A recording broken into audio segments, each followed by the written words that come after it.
How do you recognize someone who doesn't truly care about you? The signs are often subtle, but they're always there. In this video, we'll explore 8 behaviors that reveal a lack of genuine care, backed by timeless wisdom from Stoic philosophers like Marcus Aurelius, Seneca, and Epictetus. Learn how to identify these red flags, protect your peace, and make room for meaningful connections. Watch until the end. You'll leave with both clarity and empowerment. Let's dive in, and don't forget to like, subscribe, and share this with someone who needs to hear it. Number 1. They only reach out when they need something. When someone reaches out to you just for their own advantage, they are considering you as a resource rather than a person. The Stoics would advise us to look past our feelings and observe actions in an objective manner. Do not waste any more time arguing about what a good man ought to be, Marcus Aurelius urged. Join forces. This should serve as a reminder to concentrate on the things that are under our control, specifically the decisions that we make. Recognizing the reality of these interactions is one of the options that can be made. Now, let's delve a little deeper. Have you ever had a feeling of exhaustion after talking with someone like this? This is due to the fact that their actions are not only careless, rather, they are exploitative. Every time they make an appearance, they steal a portion of your time, energy, or peace, and they leave very little behind in return. Seneca cautioned us about this matter, advising us to associate with people who are likely to improve you. What are they truly offering you if the presence of someone in your life just serves to drain you? According to Marcus Aurelius, if something is not beneficial for the beehive, then it cannot be beneficial for the bee. This serves as a reminder that harmonious relationships are beneficial to all parties involved. They should be a street that goes in both directions, filled with giving and receiving, as well as mutual support. On the other hand, this equilibrium is lost when someone only reaches out to others when they are in need of something. Take it into consideration. Are you aware of somebody in your life who only sends you a text message when they are in need of guidance? Who is it that phones you out of the blue to complain about their troubles but never bothers to ask how you are doing? It's possible that they turn up when they're feeling lonely or when they need assistance with a project or a favor, and then, poof, they disappear. Isn't it deafening that they remain silent when you require their assistance the most? Make sure you don't confuse their occasional expression of gratitude for concern. Relationships that are genuine do not leave you with a sense of emptiness. Authentic friends will check in with you just because they care about you.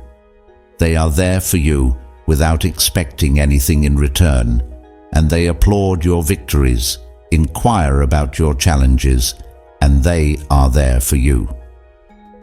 The fact of the matter is that individuals who only appear when they require something are revealing their priorities to you. To add insult to injury, you are not one of them. Especially in situations where they are not making an effort to invest back into the relationship, it is not your obligation to save or fix them. Connections that are beneficial to you, rather than those that are detrimental to your well-being, are what you deserve.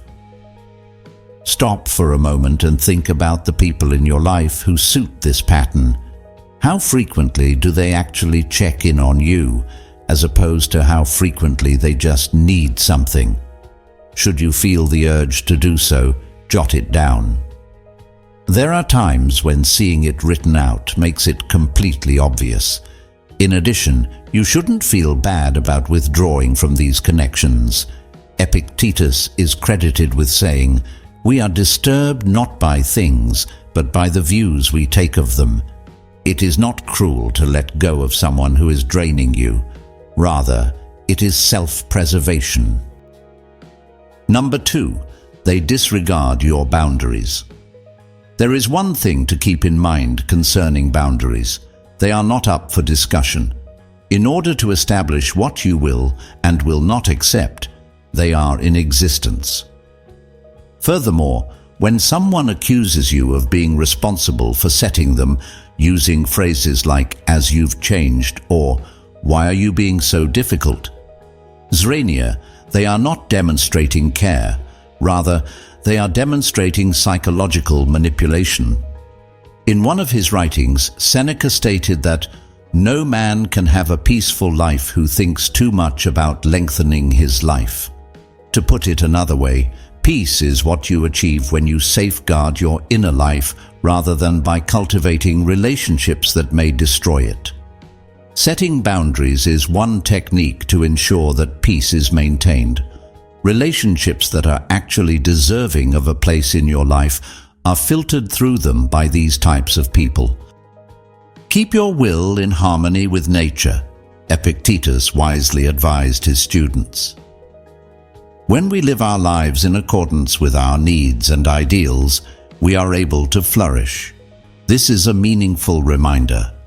This harmony relies heavily on boundaries as a crucial component.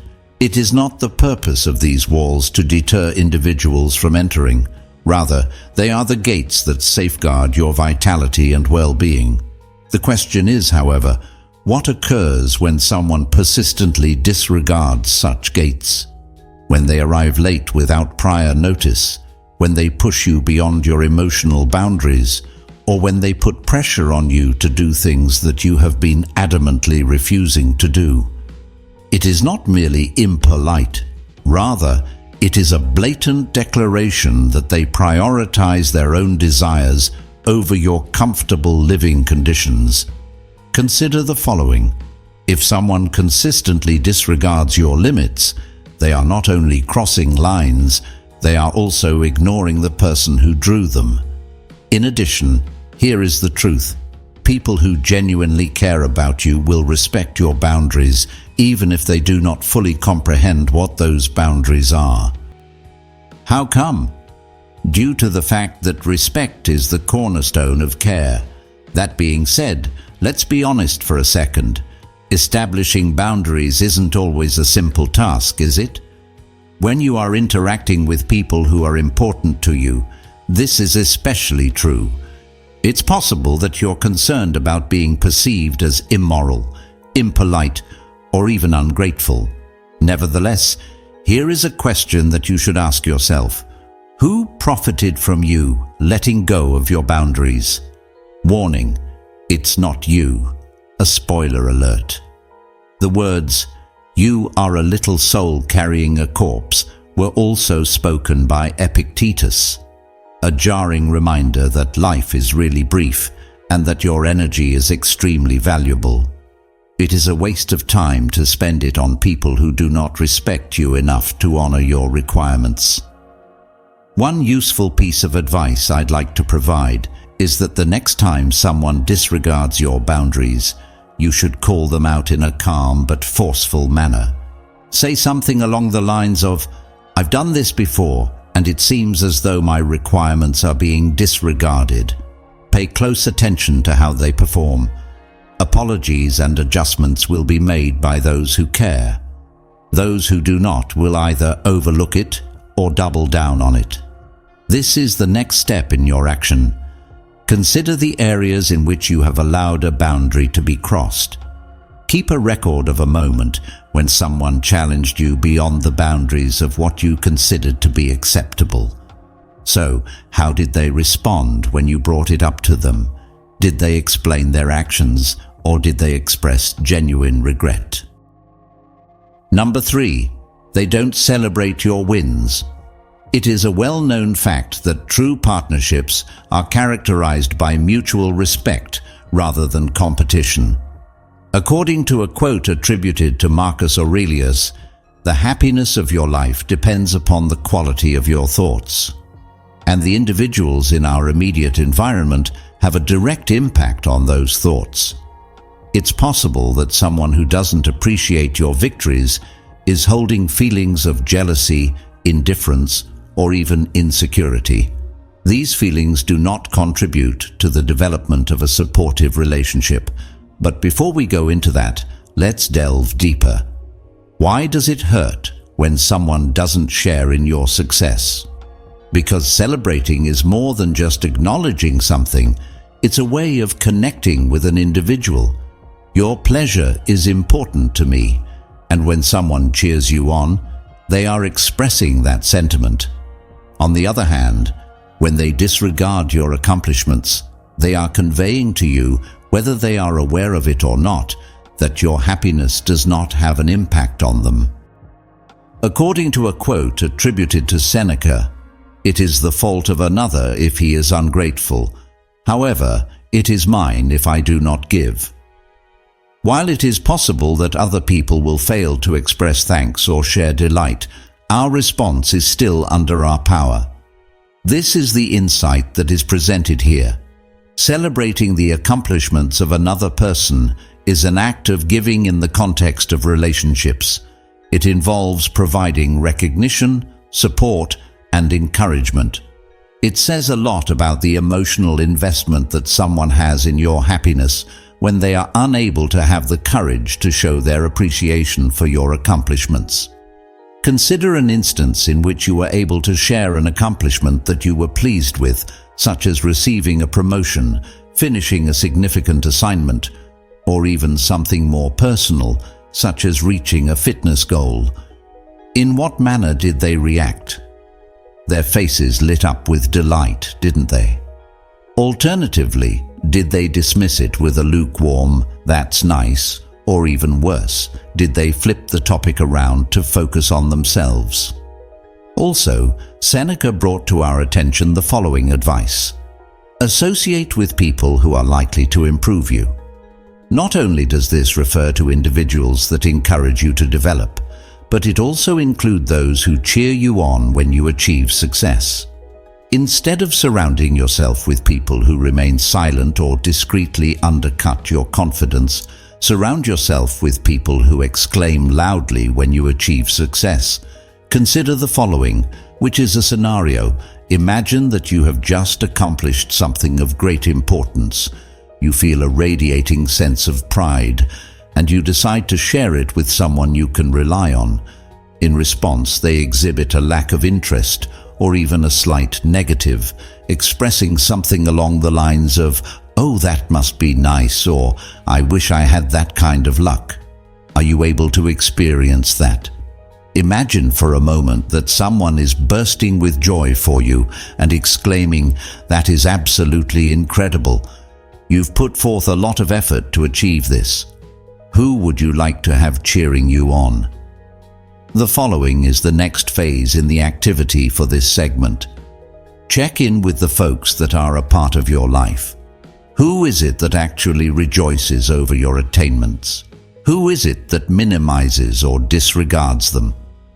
Begin to make a mental note of the trends that you noticed. We are not disturbed by things, but by the view we take of them, Epictetus said. We are not disturbed by things. You may give yourself the power to choose relationships that actually support your joy by identifying these tendencies and putting them into practice. Number 4, they never apologize or take accountability. Take into consideration the dynamics that make up a healthy partnership. As a natural response, you should acknowledge the harm that was done to you and make amends when someone you care about hurts you, regardless of whether the hurt was deliberate or not. Seneca is credited with writing that every new beginning comes from the end of some other beginning. The act of apologizing is not limited to only expressing regret. Rather, it is a means of putting an end to harm and opening the way to understanding. On the other hand, when someone avoids responsibility, transfers blame, or brushes off their acts, they are making it abundantly apparent that their comfort is more important than your suffering. Even worse, they may try to deceive you into thinking that you are to blame for the fact that you are experiencing pain in the first place. Stoic philosophy places a strong emphasis on the concept of accountability. You have power over your mind. You do not have control over external events, remarked Marcus Aurelius. Recognize this, and you will discover the strength you need. The idea that accepting responsibility for one's conduct is a sign of inner strength rather than a sign of weakness is supported by this piece of evidence. When someone persistently refuses to apologize or acknowledge that they have made a mistake, what consequences do they face? The fact that their ego has been prioritized over the partnership is a cause for concern about the situation. A lack of regard for your feelings and an unwillingness to develop are at the root of this issue. Pride is not the only factor at play here. I would like to ask you this question.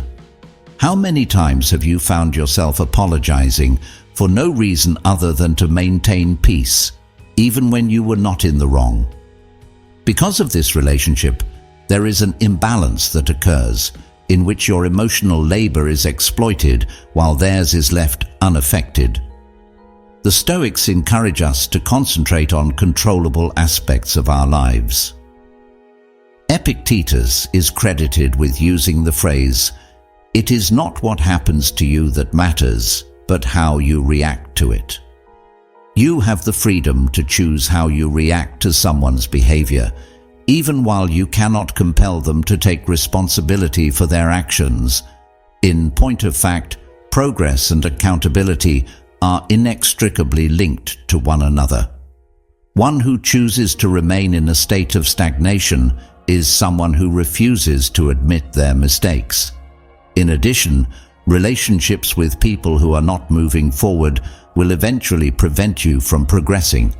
Recognizing the harm that was done, expressing genuine regret, and committing to making changes are the three components that make up a genuine apology. In the event that one of these is absent, you will be dealing with a phony apology, or none at all. Furthermore, there is no basis for confidence in the absence of adequate accountability. This is the next step in your action. Think back to a moment when someone refused to accept responsibility for their actions. What kind of impact did that have on your connection with them? Are you less trusting as a result? Tell me about your experience in the comments section. I'd be very interested in hearing how you handled it. When it comes to this, you are not the only one who has ever suffered with it. When it comes to maintaining healthy relationships, no matter if it's with friends, family, or even with oneself, accountability is an absolute necessity. If this strikes a chord with you, click the button that says subscribe. We should work together to create a culture in which progress and accountability are welcomed rather than avoided. Mostly due to the fact that you are deserving of relationships that are founded on honesty, respect, and mutual trust. Number 5. They're always too busy for you. Let's take this and break it down. What is important to people is something that they make time for. Consider your own life. You have most likely altered your schedule, stayed up late, or gone out of your way to fulfill the needs of someone who is really important to you. While it is not always simple, the effort is well worth it. When someone values you, they will demonstrate that they value you not only through their words, but also by their deeds. On the other hand, here is the flip side. When someone keeps you waiting, constantly cancels arrangements, or treats your time as if it were an afterthought, they are demonstrating how little regard they have for your relationships. The concept of Stoicism encourages us to exercise discretion in determining where we choose to focus our energy. Seneca is credited with writing, "Life, if well lived, is long. Do not squander your time on individuals who view it as something that can be discarded." Work demands, family obligations, and personal objectives all contribute to the frenetic nature of life. We've all been in that situation. When it comes to wealth, however, Epictetus is quoted as saying, "Wealth does not consist in having great possessions, but in having few wants." When it comes to romantic partnerships, The wealth that we want is not monetary. Rather, it is the abundance of time, attention, and care that we provide. When you find that someone is perpetually too busy for you, it is not merely a matter of their schedule, rather, it is a matter of their priorities. If you've ever tried to make plans with someone, but they kept making excuses, have you ever been disappointed? People who cancel at the last minute, forget crucial dates, or act as if responding to a simple text message is an insurmountable task are examples of these people. That being said, it is true that everyone has busy seasons. Nevertheless, when it becomes a pattern, it is not about being busy. Rather, it is about what they value. Marcus Aurelius once said, "You have power over your mind. You do not have control over external events." When you come to terms with this, you will discover your strength. The information serves as a potent reminder to acknowledge the things that are under your control. There is a possibility that their schedule is crazy, but the fact that they are ready to prioritize you is a decision. That you are not a priority is made very evident by the fact that they continuously select everything else over your connection. The following is a very significant question. What was the most recent instance in which someone made an effort to make time for you? The reason they did it was not because they had nothing else to do, but rather because they desired to. I was wondering how you felt about that. A person who is continually making excuses is a stark contrast to this. Isn't it remarkable how drastic the difference is? If this is something that hits close to heart, you should take some time to assess the relationships in your life. Ask yourself, are you the one who is always the one to take the initiative? Do you always make an effort to accommodate their timetable while your own schedule slips between the cracks? An effort that is just focused on one side is not sustainable, and you deserve more than to be treated as an afterthought. Number 6. They gossip about you behind your back.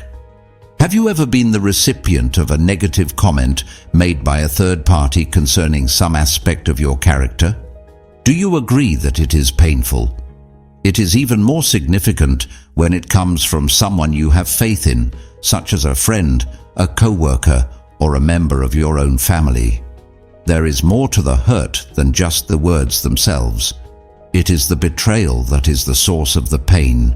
The act of betraying someone by saying, "I am willing to harm your reputation in order to elevate myself or entertain others." One thing to keep in mind is that individuals who engage in gossip frequently rationalize their actions by stating reasons such as, "I was just venting," or "it wasn't a deal." However, rumor is almost never free of harm. It fosters uncertainty, mistrust, and division among people. What's worse is that it makes the bond they have with you even more difficult to maintain. Associate with people who are likely to enhance you. Seneca cautioned us on the matter. The opposite of improvement, gossip is corrosive. It is the opposite of improvement. Over time, it erodes trust, causes harm to reputations, and exposes the true nature of the one who is actively spreading it. It's not considered idle chatter if someone is talking about you behind your back. It is a choice that demonstrates a complete lack of loyalty and respect, and it is that which constitutes a purposeful act of betrayal. It should be made abundantly apparent that trust is the cornerstone of any kind of healthy relationship. In his writings, Marcus Aurelius expressed the idea that the soul becomes dyed with the color of its thoughts. It is a clear indication of where a person's true focus resides when they are preoccupied with negative thoughts about you and feel the need to share those views with others. They have no interest in knowing you or supporting you.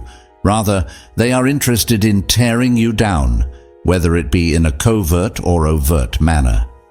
To rise beyond trivial drama is something that the Stoics would counsel us to do.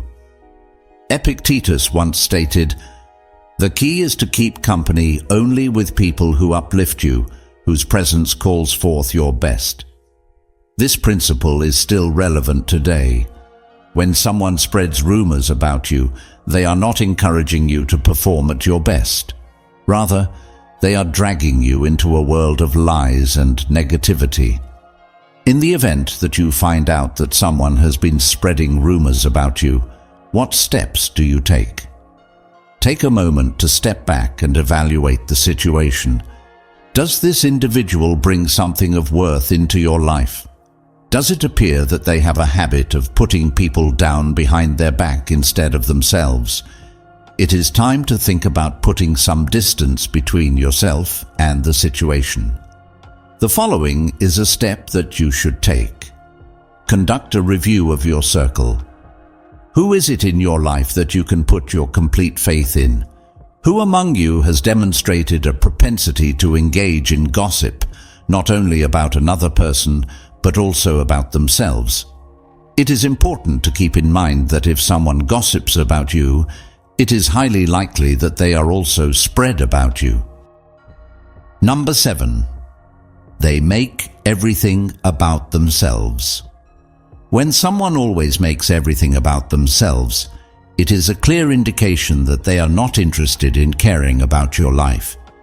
In their story, they are using your moments as props to describe what happened. It's not a lack of concern. It's complete and utter self-centeredness. Give some thought to the way that this dynamic unfolds. When you make an effort to share a victory with them, rather than rejoicing with you, they find a way to compare it to their own accomplishments they have accomplished. As an alternative, it's possible that you are going through a difficult time, and instead of offering assistance, they divert the topic to complain about their own irrelevant issues. Your sense of being heard and seen is diminished as a result of these actions, which also weaken trust and intimacy. Do not waste any more time arguing about what a good man ought to be. Marcus Aurelius encouraged his followers. Become one. When it comes to interpersonal connections, this piece of advice hits close to heart. Having a conversation about being a good friend, partner, or family member is not enough. You need to really be one of those things. But those who are focused on themselves completely overlook this. They do not share space. Rather, they utilize it. When you've tried to talk about how you're feeling, have you ever found that the conversation has been taken over by someone else? If you were to say, "I've been feeling overwhelmed lately," they might interrupt you with, "Oh, you think that's bad?" before you get the chance to elaborate on your feelings. Please allow me to explain what took place with me. Instantaneously, the moment in which you are most vulnerable becomes their stage. First things first, when someone else is looking for solace, shifting the spotlight back on yourself is not an act of empathy. Rather, it is an act of egotic behavior. And further teaching that Marcus Aurelius imparted was that one should love only what happens to you and is woven into the pattern of your destiny. In the context of romantic partnerships, this entails not just accepting your own narrative, but also sharing the narratives of people you hold dear. In one of his writings, Seneca claimed that no man is free who is not master of himself. This individual is not a master of themselves. Rather, they are a prisoner of their own ego. They are the one who dominates every conversation. Furthermore, because these kinds of relationships are inherently one-sided, they can leave you feeling emotionally depleted. But here's a profound truth. Partnerships flourish when both parties bring something to the table. These interactions are a dance of giving and receiving, in which both parties experience being noticed, valued, and supported. In the event that someone persistently dominates the conversation, they are disrupting the rhythm, and it is up to you to decide whether or not to continue dancing. This is the next step in your action. The next time someone interrupts your opportunity to concentrate on yourself, gently return your attention to them. Say something along the lines of, "I am grateful that you shared this information with me, but I really need to discuss this right now." They will behave differently if they value you. In the event that they do not, you have gained valuable insight into the significant role that you play in their lives. Number 8. They don't show up when you need them. Try to recall a challenging period in your life. It's possible that you went through a bad breakup, lost your job, or had a health crisis. Who stood by your side when you needed them? As if words weren't enough, did they check in with you, offer assistance, or simply sit with you in silence? Consider the individuals who were noticeably absent at this point. You probably learned more about their personality from their absence than you could have ever learned from any conversation. Getting there is not about making huge gestures. That much is true. The expression, "I am here for you no matter what," is conveyed by the little constant actions that are taken. Action, rather than words, was regarded as more important by the Stoics. According to a quote attributed to Seneca, "It is not the man who has too little, but the man who craves more in life who is poor." People who seek your attention and support when it is convenient for them, but provide nothing in return when you are the one who is in need, are the ones who are to blame for the craving that occurs in romantic relationships. First, say to yourself what you would be, and then do what you have to do, according to the teachings of Epictetus. When it comes to relationships, this piece of wisdom serves as a reminder that our actions define our character. It is not merely an act of compassion to be there for someone when they are in need. It is the finest demonstration of care that one can give. Let's face the facts now. Neither sunlight nor winds are guaranteed in life. In times when we are at our lowest, when we require someone to lean on, even if it is just for a kind word or an ear to listen, there are times when we need anyone. In those occasions, however, when someone who claims to care about you is nowhere to be found, what does it say about the person?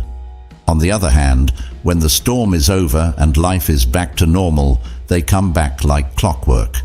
This action is not care, rather it is convenience. A quote attributed to Marcus Aurelius, "What we do now echoes in eternity." It is a reflection of the person's genuine priorities when they choose to ignore you on a regular basis and do not show up for you.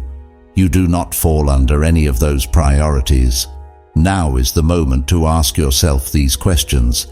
Are you making room for those who wouldn't do the same for you?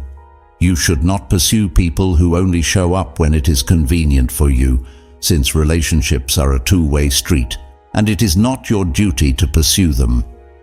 The next phase in your action is as follows. Think about the individuals who are around you. Who is someone who has shown themselves to be a friend who is not picky? Who has been there for you through the good times and the bad? Don't be hesitant to establish limits with people who don't show up, but give priority to those who do show up.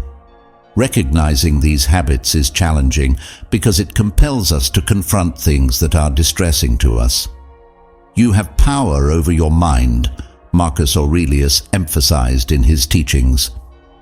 There are individuals in your life who do not value you, and you have the ability to let go of them and make room for those who do.